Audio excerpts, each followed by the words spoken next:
So this is continuation of the public hearing. We're going to do the roll call. Yep, do the roll call. Chairman Collins, not present. Chairman Martinez, present. Commissioner Alminas, present. Commissioner Miller, not present. Commissioner Jones, Commissioner Ryan, present. And Commissioner Bonjour, here, present. And just for the record, I just want to say the date of the meeting. This is the date. Yeah, today is March 26, 2024. It is 5 o'clock p.m. Okay, so. Yeah, I believe we have, yeah, for the continuation here, for the Whispering Brook Estates. John, can you hear us? You there? I am here. I can hear you and see you. Excellent. So, I'm sorry, go ahead. No, I was just gonna say, you were gonna tell us about. Yeah, pertaining to the continuation from last week, there were concerns about the well. Sure. So we sent a letter in, I think it was about a week ago, to address some of those concerns. I could just sort of run through it briefly. I assume you have a copy of it. And a lot of these, this information is straight out of Title V, is what is used to for septic systems and wells in the state of Massachusetts. And I get my coworker Ryan was on last week, but so he didn't have some of this information. But generally, I guess so the concern was if the installation of the wells would have any effect on the wetlands. Is that was the concern of a lot of the neighbors. Yeah. So I can just tell you that with wells that are installed for drinking water, they go down generally 100 feet or more, well below grade. And generally there's next to no interaction between those the groundwater and surface water. So I don't think there's no impact on those surface waters, which are generally aren't fed by groundwater. They are fed, by watershed, surface runoff from up gradient. So that's what generally feeds those wetlands. In addition to that, I mean, there are certain setbacks that are required, when you from those surface waters. In this case, would be a wetland. You have to maintain at least 50 feet. And looking at the plans that we have, probably the majority of the wells would be outside of 100 feet of the wetlands, which again, meaning there would be no impact on those surface waters. It's not like you drill a well and then all of a sudden the wetland drains. They're two different sources of water. So, I mean, that's sort of what sort of information I can provide about the wells and how the fact that they won't have an impact on the wetlands and the surface water. Thank you. I don't know if anyone has any questions. Yeah. I mean, we could. You guys have questions? Walter Gould, 1336 Elm Street. Have you contacted the health department yet regarding these wells? And the fact that the wells will be installed. Yeah, because I have an understanding, I was on the phone with Steve Stetson today in the health department. They oversee wells in the city of Springfield. And then it's overseen by the state by DEP. So DEP kind of oversteps the health department regarding the drilling and the process of well water being put in. Basically, because of the contaminants in the water that can be in the water when you're drilling and you start hooking up the wells. So my question would be is, if the health department has been contacted, are you planning on doing that? Because we were told here by this commission 2 weeks ago, health department oversees this. I reinforced that by calling the water department and they told me, yes, the health department oversees the wells. And then we found out, because somebody in the city informed me that we should go on the DEP website for private wells, that the DEP oversees the health department. In other words, they can overstep the health department. They okay your plan. DEP come in and say, well, we're not happy with this, or we're not happy with that. So has that been done yet?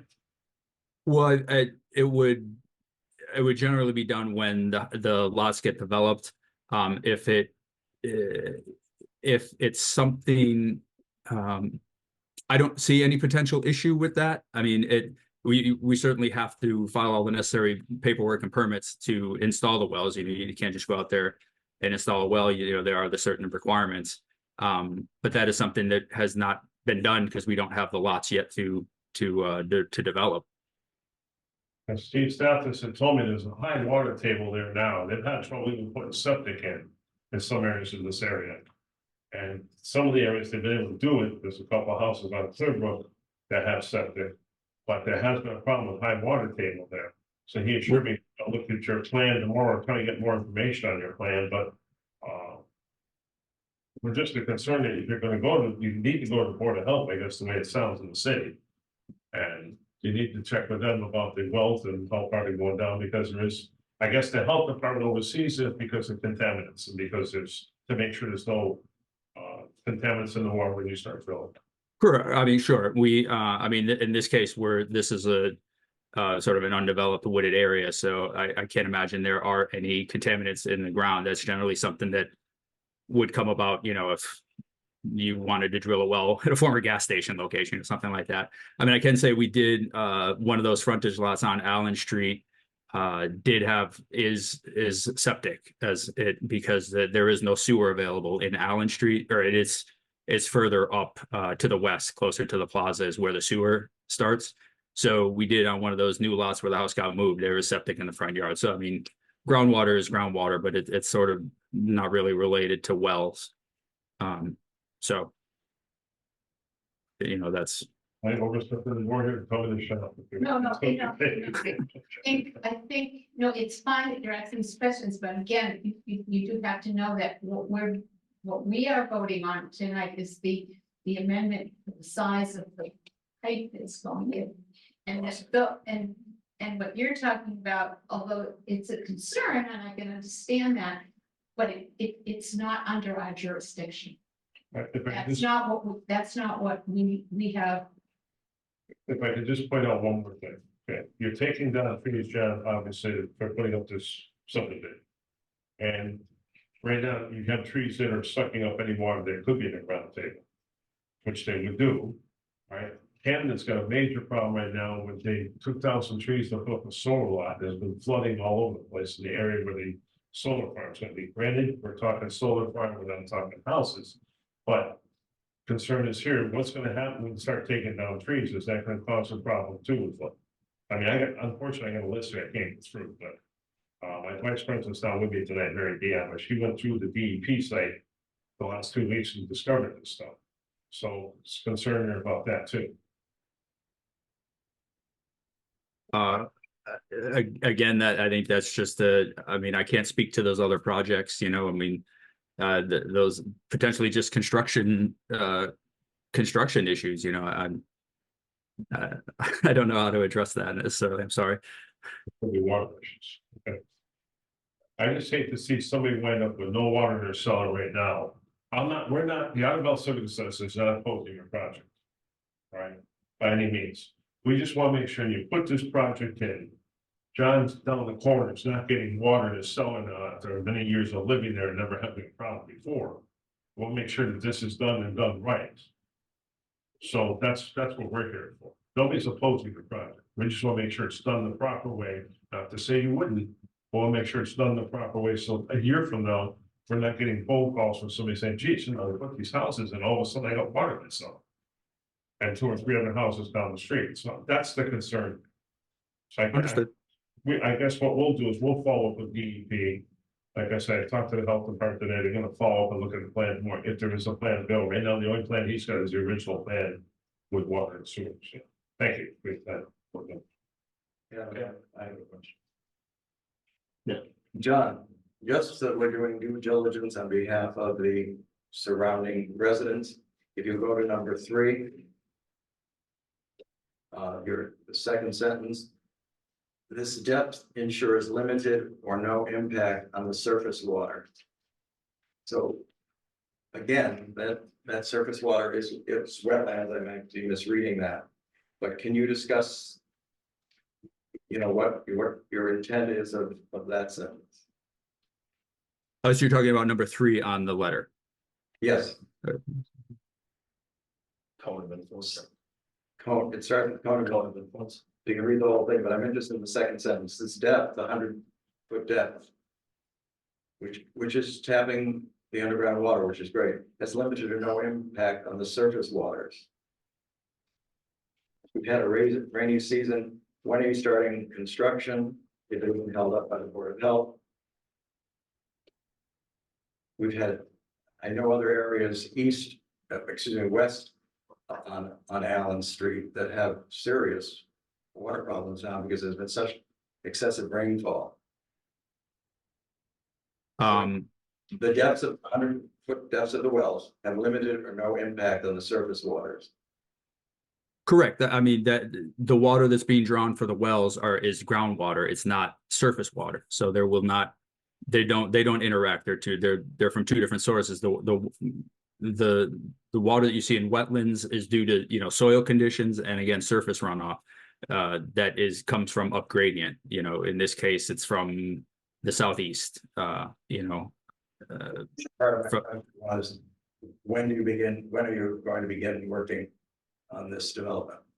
Once we get everything, all the necessary permits, we have a little bit of correspondence to go with DPW. Once they want to see the design of the culvert, which is just a matter of, you know, we need to get this amendment hopefully gone through to reduce the size of the culvert, and then we get that design, and they will provide they give us, you know, go ahead. Then it's just, earliest window, I'm sorry. your earliest estimated window of operation. I would guess summertime. You know, I can't speak for the developers. I don't know, you know, what their plans are. You know, they're just looking to get an approved project. So that would be my best guess, but I don't know what their plans are to be. And I just want to stress that I haven't dealt with the subdivision part of this. The project is designed with detention basins. So the water that's first of all, there's no extra water being brought to this site based on houses. The same amount of rain that's falling today is going to fall tomorrow with houses on it. But there is a whole detention system that the DPW has reviewed and approved. So the water is not just pouring into Allen Street and going down the street and flooding other people's property. The water is designed to collect in these detention basins, which ultimately the city's going to have control of. DPW will be the entity that's going to maintain these, because in the past, a lot of these detention basins were just kind of left by the developer and nobody watched them. So DPW has come up with a system now that after the last house is constructed, I believe it's a year or so that the developer has to maintain to make sure that what's designed works. And then after that's done, the city will then take over control and maintenance, long-term maintenance of these detention basins, which should ensure that the water coming from the streets, which obviously will be channeled into these detention basins and held on. So again, as part of the overall development, all these subdivisions you can no longer just kind of put your water into the city system like they used to do years ago and it would go away. You now have to keep everything that's on the site now has to be maintained on the site in some sort of detention. And this plan has those. Yes, I think it has 1 or 2. The plan, it has And they're pretty good size detention. attention. So again, I think that should alleviate the issues with flooding, but again, as part of the overall approval of the project, the city will ensure that the detention basins are being maintained as designed or work as designed. Right, and actually, this new amendment will make the flow of that into that smaller pipe more effective. Theoretically, Yeah. Can I just ask one question? At the last meeting, we requested the state Conservation Commission part of this in the building process. Has that been approved yet? Have they contacted the state to see if they're willing to do that? Since we don't officially have a conservation person on board that we have to do. We do. Right, okay, for training, right? So we really don't have I know you told me to go easy on them, so. Well, no, but I guess I don't quite get what you're looking for now. Well, we asked for the state to be part of this too, the state environment, the state conservation commission, to make sure they oversee this plan coming in, to make sure it's done right. Well, but DEP has reviewed this crossing. They've got a whole, They reviewed it with the wells. well, but they're not involved with it, but at some point, but the wells are part of the development project. They're not, whether it's sewer or whether it's water. Even the sewer and water doesn't get installed until you start the construction. So when they're ready to start construction, they'll go through the permitting process of your building department permits, your DPW road construction permits, your Board of Health permits, whatever you need. These are the wetland permits right now. These are the wetland permits, and I can be honest with you, I'm not sure the state's gonna oversee the Springfield Conservation Commission duty. They're gonna say, we're gonna defer to the Conservation Commission and let them make the decision regardless of whether we have a staff person or not. And I do, but DEP has certainly reviewed the crossing for this and provided the water quality. And then DEP would be, because like I said earlier in my statement, DEP oversees the wells through the state. However, that process needs to get done is the developer's responsibility to make sure it gets done. The city's not just gonna, Steve Stathis is gonna And make sure. John is not developing the Yeah, wetland. he's the engineer, so then Yeah. ultimately the construction team will have to go through all the, whatever required permits are gonna be needed in order to build these houses, they're gonna have to follow. Right, so the reason we're back here is because the permit to install the culvert, there was some disturbance to some wetland areas, and we had a larger culvert before, which requires a 401 water quality certification from DEP, and we got that going back probably a year or so ago. And then we wanted to reduce the size of the culvert to a shorter crossing, a shorter span. So we went back to DEP to amend that 401 water quality, and that was approved by DEP for the shorter span. So they have reviewed that portion of it, and so once we got the DEP approval, then we came back to Springfield Conservation and said, hey, this is what we were looking to do. We've run this by DEP. They're okay with it. And now we're looking to amend our order of conditions with the Springfield Conservation.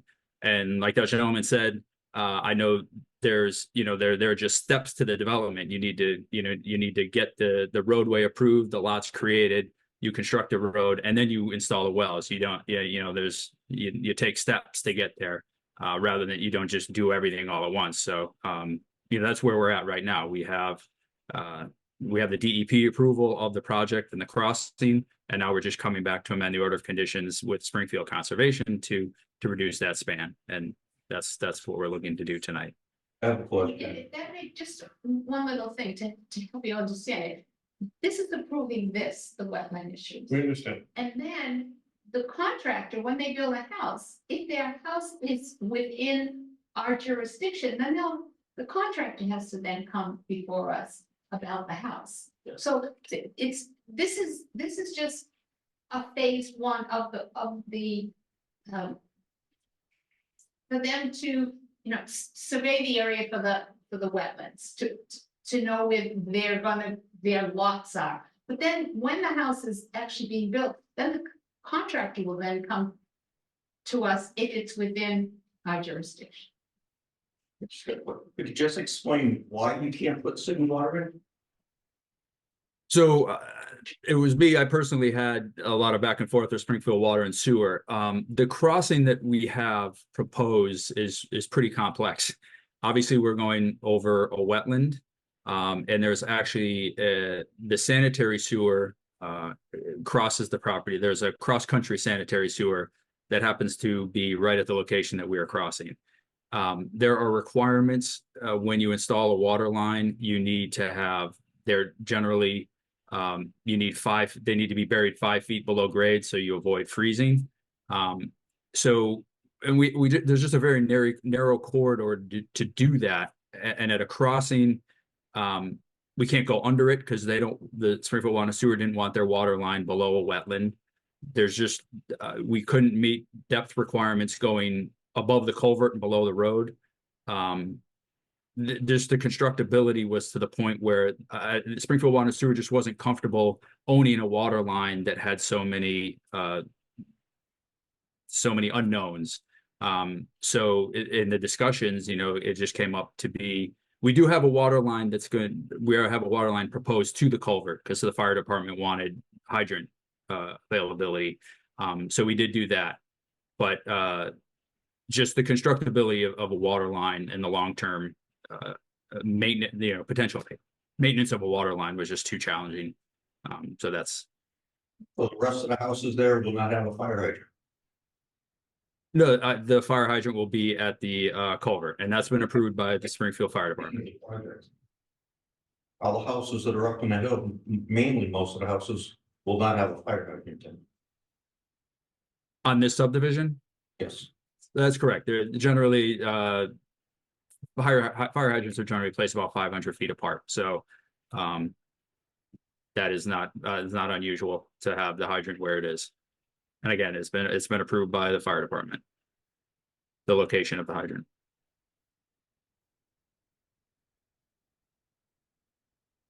Any more questions or? No. Frank, any more questions? Frank, do you have any more questions? Thank you, John. Yeah, thanks, John. Thank you. Thank you. We can vote to. Yeah, with some. We can vote to amend the order of conditions. Public hearing first, yeah. Somebody make a motion to close the public hearing. I'll make a motion to close the public hearing. I say. Okay, would somebody like to make a motion to amend the existing order? I'll make a motion to amend the existing order of conditions. I'll second the motion. Okay. I think we should take a vote on this rather than all those in favor, Sure. just because. of the stuff. Yeah. So, We're gonna do roll call. yeah, just the, All right. Chairman Martinez, yes, Commissioner Almeidas. Yeah. Commissioner Ryan. No. And Commissioner Bonjour. Yes. so. It's, Okay, so then we'll, we'll draft up the order of conditions. We got this in Yeah. case today. I'll draft up the structure of it. So, okay, all right. and And I think there's. the other with the tree? Yeah, so there's just some proposed tree work, it's a high hazard tree, it's a pine tree on 73 Pine Crest Drive. Pine tree on Pine Crest. Yeah. It's. Sorry, I'm sorry, I appreciate your time. Thank you very much. Oh, I'm gonna sign off now. Thank you. Okay, thank you again. Thanks a lot. Thank you, Jen. Thank you. Yeah, a large pine tree on Pine Crest Drive, was taken down, half of the tree was taken down about 2 or 3 Thank weeks you, ago. thank you, thank you. How's it going, guys? In a windstorm that we had, and so I went out there, surveyed it, talked to the city forester, Alex Sherman. We were both in agreement that the tree should come down. Because if it does come down on the guy's property, it's going to likely destroy his deck and part of his house. So the proposed tree work is gonna cost $2,460, which is why I'm here to discuss that with you guys.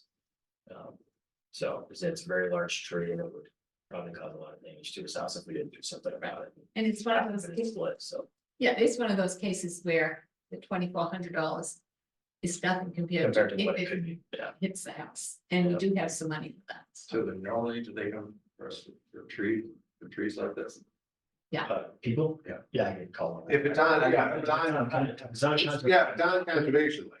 I If get it. it's on conservation land and it poses a threat to the house. If it's not, I send them to Alex if it's on other city land, but if it's on conservation land, There were we're. a couple that we extended it out, so big question about the tree and all. Yeah. Oh, Yeah. yeah, thanks, Bill. So I get a lot of calls about it, multiple calls with me about it too, and I. Pines, we've got a wicked beating in this rain. Yeah. And stuff. Right, and they're more fragile. Lost 50% of the limbs on it, pines are weak. Yeah. The winds are- They also grow the tallest sometimes. Yeah. Yeah, they're fragile, they're, Our condition, the combination. so, So, Now this. yeah, So again, I think the big thing is if we've kind of had a standing practice that if the cost of the tree is less than 2,000 to do the work, I think a couple of years ago, whatever you guys. had Yeah, had this is okay, a couple years moving ago. forward, if it's over that, we come before the commission, to get your. Right. And it'll be done through a contract with the park department. They have a tree company that. Yeah. Yeah, past old tree. So that should also. Right, and sometimes the tree isn't as expensive as if it's a street tree because we let them fall. And they, or Right. obviously not this way, but they chop it down and it Yeah. stays there. They don't have to cart it out. We leave it there for habitat. So. Do we vote on that? Yeah, I would, I guess, I'll make a motion to Okay, spend the $2,400 for the tree. Okay. I second. all those in favor? yeah, I would just adjourn the meeting. I don't think at this point we've got anything for the next meeting, but we'll let you know. Okay. You want to make a motion to adjourn? Meeting. Adjourn? I'll make. No. I'll second. Okay, there we go.